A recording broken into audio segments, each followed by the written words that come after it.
ഉറക്കമില്ലാതെ 3 shift daily ജോലി ചെയ്തിട്ടാണ് ഞാൻ ബിസിനസ് അവിടെ തുടങ്ങിയത്. ഈ അജ്ഫാൻ എന്ന് പറഞ്ഞാൽ എൻ്റെ 5 മക്കളെ ഫസ്റ്റ് ലെറ്ററാണ്.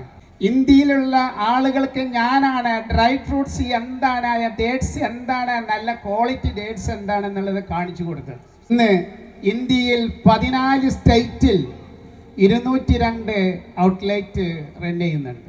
കറക്റ്റ് GST കൊടുക്കുന്നുണ്ട്, കറക്റ്റ് സക്കാത്ത് കറക്റ്റ് കൊടുക്കുന്നുണ്ട്. സക്കാത്ത് കൊടുക്കാതെ നമ്മളെ മക്കൾക്ക് നിങ്ങൾ സമ്പാദിച്ചു വെച്ചാൽ ആ സ്വത്ത് ഒരിക്കലും നിങ്ങളെ കുട്ടികൾക്ക് ഉപകരിക്കാൻ കഴിയൂല. എന്നെ ഈ പരിപാടിയിലേക്ക് ക്ഷണിച്ച ഈ പ്രവർത്തകർക്ക് നന്ദി. പ്രിയമുള്ളവരെ, എനിക്ക് ബിസിനസ് മാത്രമേ അറിയുള്ളൂ, വേറൊന്നും അറിയില്ല. 1978 എൻ്റെ വീട് വിറ്റ് ഞാൻ ദമാം സൗദി അറേബ്യയിലേക്ക് പോയത്. 42 വർഷം പ്രവാസി ആയി അവിടെ ബിസിനസ് നടത്തി.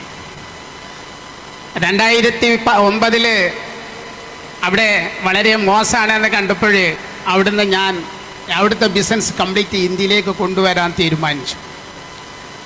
അവിടെ ബിസിനസ് നിർത്തുമ്പോൾ 600 എംപ്ലോയിയും 29 സൂപ്പർ മാർക്കറ്റ് ഉണ്ടായിരുന്നു. ഞാൻ ഇവിടുന്ന് വെറും 600 റിയാൽ ശമ്പളത്തിനാണ് 1978 പോയത്. ഞാൻ 3 ഷിഫ്റ്റ് ഒരു ദിവസം ചെയ്തു. 8 അവർ എന്നുവെച്ചാൽ ഉറക്കമില്ലാതെ 3 ഷിഫ്റ്റ് ഡെയിലി ജോലി ചെയ്തിട്ടാണ് ഞാൻ ബിസിനസ് അവിടെ തുടങ്ങിയത്. അങ്ങനെ 2013 ആയപ്പോൾ ഞാൻ ഇന്ത്യയിൽ അജ്ഫാനി എന്ന ഒരു ബിസിനസ് തുടങ്ങാനുള്ള പ്ലാൻ ചെയ്തു. അങ്ങനെ ഈ അജ്ഫാൻ എന്ന് പറഞ്ഞാൽ എൻ്റെ 5 മക്കളെ ഫസ്റ്റ് ലെറ്ററാണ്. അങ്ങനെ അജ്ഫാൻ പേരിട്ടതല്ല, ലാസ്റ്റ് പേര് വന്നപ്പോൾ നല്ല ഒരു പേര് കിട്ടി. അങ്ങനെയാണ് അജ്ഫാൻ. അപ്പോൾ ഈ അജ്ഫാൻ ആദ്യമായിട്ട് തുറന്നത് കോഴിക്കോട് ചെറുട്ടി റോട്ടിലാണ്. അന്ന് ജനങ്ങൾ പറഞ്ഞു ഈ വക സാധനമൊന്നും ഇവിടെ പോവില്ല, ഇവിടെ എല്ലാവരും ഈ ബരണ്ടിയിലൊക്കെ വെച്ച് ഇങ്ങനെ 100 ഗ്രാം 50 ഗ്രാം കൊടുക്കുന്ന ഒരു കാലഘട്ടമായിരുന്നു 2013. ഇന്ത്യയിലുള്ള ആളുകൾക്ക് ഞാനാണ് ഡ്രൈ ഫ്രൂട്ട്സ് എന്താണ്, ഡേറ്റ്സ് എന്താണ്, നല്ല ക്വാളിറ്റി ഡേറ്റ്സ് എന്താണെന്നുള്ളത് കാണിച്ചു കൊടുത്തത്. എനിക്ക് 42 വർഷത്തെ എക്സ്പീരിയൻസ് സൗദി അറേബ്യയിലുണ്ടായ ആ മോഡൽ കംപ്ലീറ്റ് ഇന്ത്യയിലേക്ക് ഞാനാണ് കൊണ്ടുവന്നത്. ഇന്ന് ഇന്ത്യയിൽ 14 സ്റ്റേറ്റിൽ 202 ഔട്ട്ലെറ്റ് റൺ ചെയ്യുന്നുണ്ട്.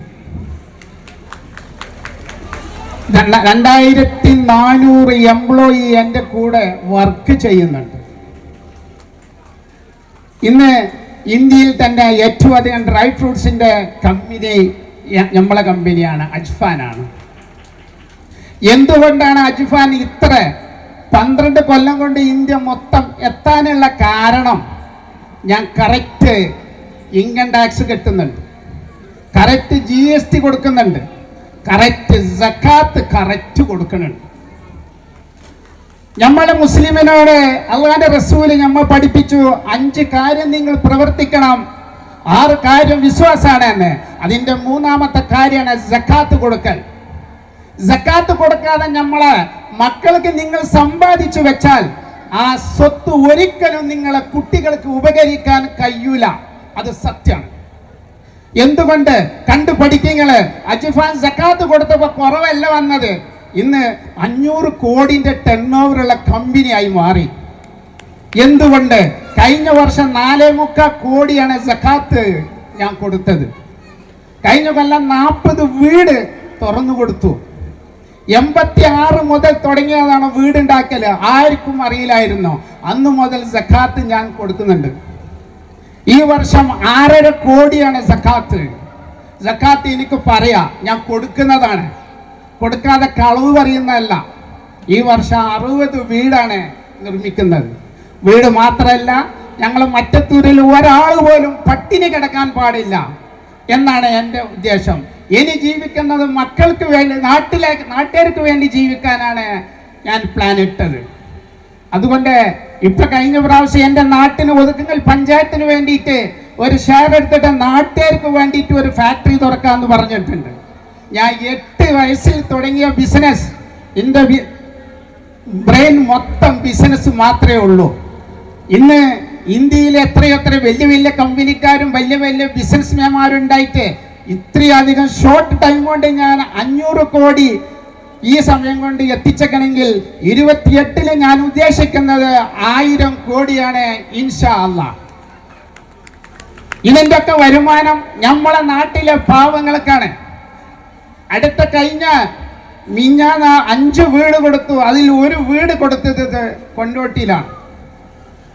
ആ 6 മാസം മുമ്പ് അവരെ താമസിക്കുന്ന സ്ത്രീ കിഡ്നി പേഷ്യൻ്റ്, 2 പെൺകുട്ടികൾ കിഡ്നി പേഷ്യൻ്റ്, ഒരു മോള് ചെറിയ കുട്ടിക്ക് ക്യാൻസർ. ഒരു ബിൽഡിംഗ് ഓണർ അവരെ സാധനം എടുത്ത് പുറത്തേക്ക് ഇട്ടിട്ട് അവരോട് കാലിയാക്കാൻ പറഞ്ഞു. അപ്പോഴാണ് ഞാൻ ആ വിവരം അറിഞ്ഞത്. ഉടനെ എൻ്റെ മാനേജറെ കൊണ്ടോട്ടി അജിഫാൻക്ക് വിളിച്ചിട്ട് അവരെ ഉടനെ എവിടെ താമസിക്കാൻ പറ്റും അങ്ങോട്ട് താമസിക്കാൻ പറഞ്ഞു. മിഞ്ഞാന്നെ അവരെ എല്ലാ 6 മാസം കൊണ്ട് അവരെ വീട് പണി പൂർത്തിയാക്കി അവരെ ഞാൻ അതിൽ താമസിപ്പിച്ചു. അതിൽ കിട്ടുന്ന സന്തോഷം ഈ ലോകത്തിൽ വേറെ ഒന്നിനും കിട്ടണില്ല. നമ്മൾ ഓരോരോ വീടുകളും തുറന്നു കൊടുക്കുമ്പോൾ അതിൻ്റെ അകത്തുനിന്ന് വരുന്ന കരച്ചിൽ ഈ ലോകത്തിൽ എന്ത് ചെയ്താലും കിട്ടില്ല ആ സമാധാനം. അപ്പൊ എനിക്ക് നിങ്ങളോട് പറയാനുള്ളത്, എനിക്ക് 10 മിനിറ്റേ ഉള്ളൂ, അത് തീരാനായിക്കണോ. അതുകൊണ്ട് എൻ്റെ വാക്കുകൾ നിർത്തിക്കുന്നു. ഇൻഷാ അല്ലാഹ് നിങ്ങൾ സക്കാത്ത് കറക്റ്റ് കൊടുക്കുക, നിങ്ങൾ മുതൽ അധികരിക്കും. അതൊരു നഷ്ടമല്ല.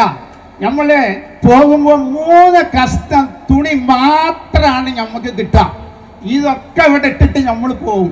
അൽ-കാഫി 46-ാമത്തെ ആയത്ത് പറഞ്ഞു, അൽ മാൽ വൽ ബനൂന സീനത്തുൽ ഹയാത്തദ് ദുനിയ ബാഖിയാത്തു സാലിഹാത്തു ഇൻദ റബ്ബിക സവാബുൻ ഖൈറും അമല. ഇതൊക്കെ നിനക്ക് അലങ്കാരമാണ്, ഇതൊന്നും നിന്റേതല്ല. നീ പറയും അതിൻ്റെത് അത്ര കോടിൻ്റെത് ഇത്ര കോടിൻ്റെത്. അല്ലാഹ് പറഞ്ഞു അതൊന്നും നിനക്ക് മോനെ കൊണ്ടുപോകാൻ പറ്റൂല. നിനക്ക് കൊണ്ടുപോകാൻ ഖൈർ അമൽ എൻ്റെ കൂടെ ഉണ്ടാവും. അല്ലാത്തതൊക്കെ ഇവിടെ ഇട്ടിട്ട് നീ പോകും. അപ്പൊ എനിക്ക് പറയാനുള്ളത്, സക്കാത്ത് കൊടുക്കുക, പാവങ്ങളെ സഹായിക്കുക, മനസമാധാനം ഉണ്ടാക്കുക എന്ന് മാത്രം ഒരു ഉപദേശം പറഞ്ഞുകൊണ്ട് എൻ്റെ വാക്കുകൾ നിർത്തുന്നു. അസ്സലാമു അലൈക്കും ഫി അമാനില്ലാ. Thank you.